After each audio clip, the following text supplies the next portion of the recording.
back to the daily grind with the only free MMA channel that fucking matters, Full-Time MMA.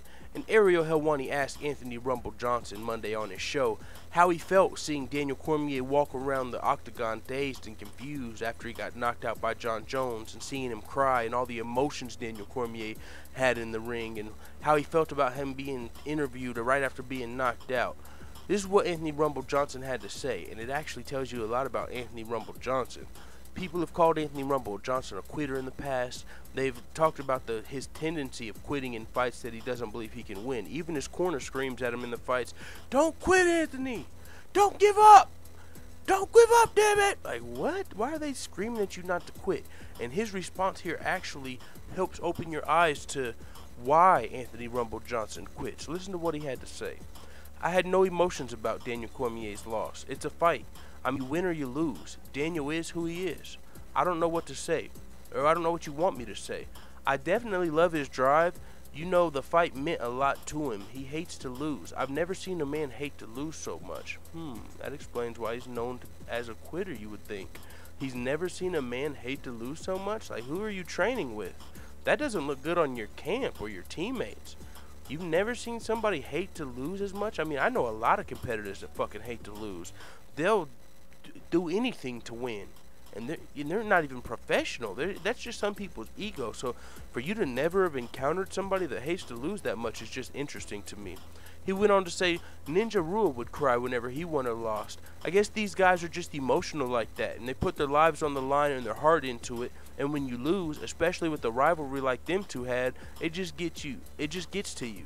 He said, "Hell of a job by Cormier. I actually thought he was winning 2 rounds before the head kick. He looked great. We are who we are when we go in there." And that makes me think, we are who we are when we go in there. Well, if we are who we are, people say that Rumble Johnson's a quitter.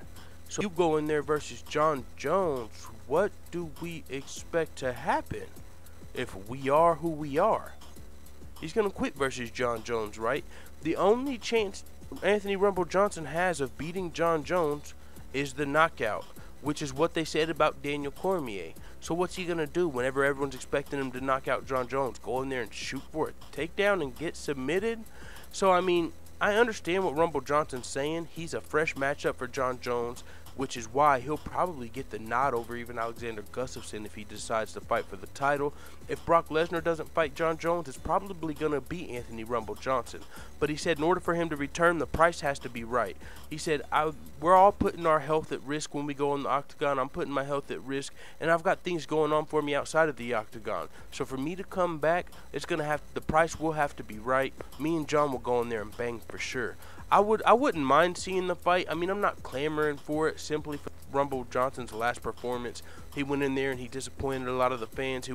He shot for a takedown before he threw any huge shots at Daniel Cormier that we were wanting to see. But man, this is the thing. Everybody, at this point, there was no love affair for Daniel Cormier. Everybody wasn't feeling bad for Daniel Cormier. A lot of people wanted to see Daniel Cormier go in there and get knocked out by Anthony Rumble Johnson. Because if you remember, Daniel Cormier was embracing the heel role, the villain role. He was rubbing his belly like, I just want my checks and my belts. And, you know, he was doing stuff like that, being funny, being cringy. So it was built up to be a great fight. He's like, Anthony Rumble Johnson, you know you ain't going to stand and bang with me and do-do-do. And Rumble Johnson's like, oh, I'm going to knock him out. I think he's scared to bang with me. And then the fight happens and there was no banging. He shot for a takedown and got choked out in the 2nd round. He quit. We are who we are. Some people, and you see what I'm saying. So I'm fine with the Jon Jones versus Brock Lesnar.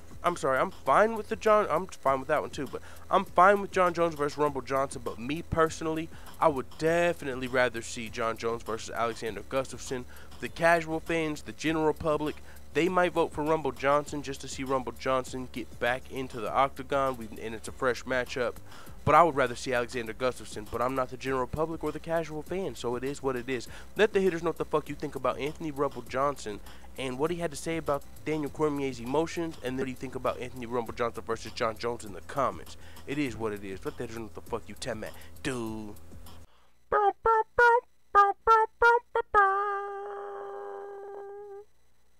What does a crocodile say after he eats a clown? Tastes funny.